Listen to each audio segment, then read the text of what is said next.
You're listening to Temptation Busters. Let's join Joy True Love at school for today's episode entitled The Big Bad Whoosh. Students, order please. I'll have a supersized Burger Mac special with curly fries. Very funny, Kyle. She said Knock order. it off, you guys. How come you made us write that story for homework, teacher? I had plans to go hang out with my friends. Don't complain, Jenna, because that homework has provided you with a chance to take a break from classroom today. Yay! And share your creativity with the class. Huh? What do you mean? After looking over your compositions, I wonder if I have any volunteers who would like to read your submissions aloud. Can't we just, post them on Facebook or something? I suppose, if that's the way you want it. All right, let's open our textbooks to page... Wait, I'll read mine. Oh boy. Okay. Let's hear what you have, Kyle. It's called Smurfy the Frog. Once upon a time, there was this wizard named Smurfy who accidentally turned himself into a big blue frog. So Lobelia and the Silver Gelding rode off into the sunset and lived happily ever after. The end. Very nice, Rachel. Who would like to read the last story of the day? I'll try. What's the name of your story, Joy? It's called The Big Bad Whoosh. Since I became a Temptation Buster junior cadet, I've been learning a lot of things about how to hear King Agapon's breath and let it guide my choices. Let's save the fiction for your story, shall we? Why don't you just go ahead and read it? Once upon a time, there was a good and wise sheep rancher who owned many flocks of sheep throughout the land. This rancher had a son, to whom he entrusted 3 rather scraggly-looking sheep who went by the names of Harry, Curly, and Doe. Hey, Harry, move over. You're eating my grass. What's the difference, Curly? It's all the same. No, it ain't. This tuft of grass is white and curly. It must be vanilla flavor. Ow! Doe, you dimwit. That's my tail. The rancher's son didn't understand why his father had put him in charge of such a small and stupid flock. Father, these stubborn sheep refuse to stay in the pasture you have provided. I know, my son, but all of my sheep are important. If I had 100 sheep and only one wandered off, I would go and search for it until I found it. I understand, Father. I will faithfully care for them and teach them your ways. I will even lay down my life to save them from danger if necessary. So the rancher's son patiently tended his little flock until they began to understand that the rancher's ways really were for their own good. In fact, gradually they seemed to be getting smarter. Check out this yummy white curly grass. Wait, I just remembered something. Grass is green, ain't it? I bet this is somebody's tail. No, Doe. It's yours. Oh, that must be why I got a sharp pain in my south side when I nibbled on it. The rancher's son lovingly built a shelter out of field stones, and every evening when the scary night sounds began, he would bring his sheep into the fold and read out of his diary until they fell asleep to the comforting sound of his voice. Fear not, little flock. It is my Father's good pleasure to share the lush mountain pasture land with you. Surely goodness and mercy shall follow you all the days of your life, and you will dwell in the house of the Lord forever. One day, the rancher's son gathered his small flock together. Here, sheep. Come on. That's right. Gather around. I must go away for a while to prepare a better place for you in my Father's pasture. Why? But if I go, I will come again and receive you unto myself, that where I am, there you may be also. But what are we going to do without you? We need you to protect us. Don't be afraid. I will never leave you nor forsake you. I'll be close enough for you to hear my voice upon the wind. Furthermore, I have hired a boy to watch you while I'm gone. Sheep, meet Hireling. Hireling, say hi to Harry, Curly, and Doe. Yo, what's up, G? We're the plug-in for my Xbox. You won't have time for video games. You'll be too busy guarding my sheep against the Big Bad Whoosh. The Big Bad Whoosh? For real? Yes, the Big Bad Whoosh is your enemy. He imitates my voice and tries to lead gullible sheep to their destruction. But how can we recognize your voice? Yeah, sometimes I get things mixed up. My sheep know my voice. If you never speak to strangers, you will be safe. Relax. Hireling will take care of us. All we gotta do is stay here and eat grass until the boss gets back. For the next day or so, things seemed to go well.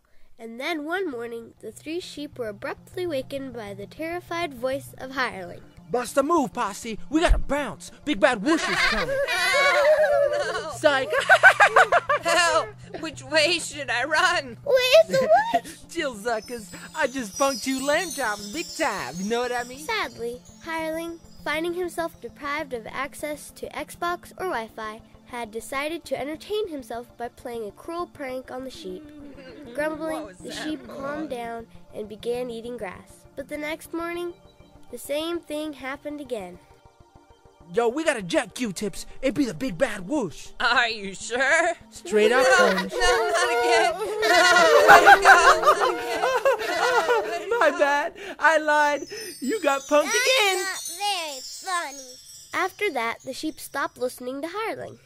We can't trust that hireling. He's always crying Yeah, whoosh. besides, Whoosh is probably far away from here, if there even is a Big Bad Whoosh. The boss said there was. The boss? What boss? He's probably never coming back. Looks like we're on our own. So the sheep began to make themselves at home right where they were, instead of waiting expectantly for the boss to return and lead them to the mountain pasture. Hey guys, I've decided to build me a nice cozy house out of straw. Good idea. Me too. Except I'm gonna use sticks. What about you, Doe? I'm just gonna hang in the stone floor that the boss built until he gets back. You'll get awfully lonely. Well, I just figured that's where he always used to be to. And being there might help me remember the sound of his voice. That's the silliest thing I ever heard. Yeah, like we wouldn't recognize the boss's voice if he ever decides to come back. So, as the other 2 set out to work building their houses, Doe spent her time concentrating on remembering the boss's voice. Soon, night settled over the pasture. But as Harry slept in his straw house, Curly in his stick house, and Doe within the shepherd's fold, the Big Bad Whoosh at last made his appearance. He came to Harry's straw house first. Little lamb, let me come in. What? Huh? Who's there? What do you want? It's me, the boss. I'm back. Boss? Are you sure that's you? Of course it's me, you stupid. I mean, you stupendous little cuddly ball of fluff. But you're not the Big Bad Whoosh, are you? Don't be ridiculous. Now, are you gonna let me in, or am I gonna have to huff and puff and blow your house down? That won't be necessary. How can I be sure it's you, though? Oh, for crying out loud. I brought you a treat. It's a sample of nice, rich grass from Pop's pasture. Now, you don't want it to wilt before you have a chance to taste it, do you? No, not by the hair of my chinny chin chin. Hold on, I'll unlock the door.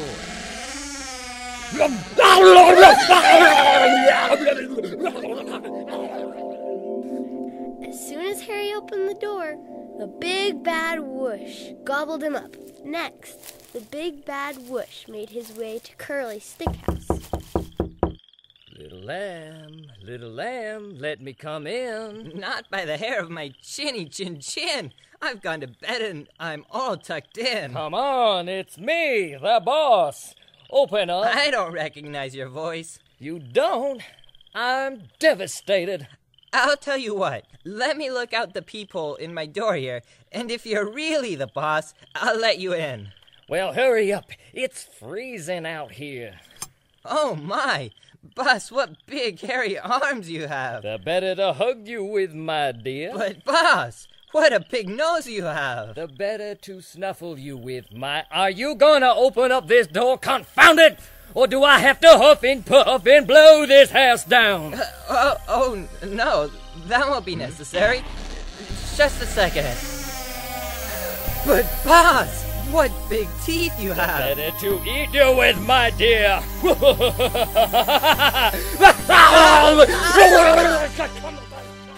The Big Bad Whoosh was almost full, but he thought he wouldn't mind a little dessert.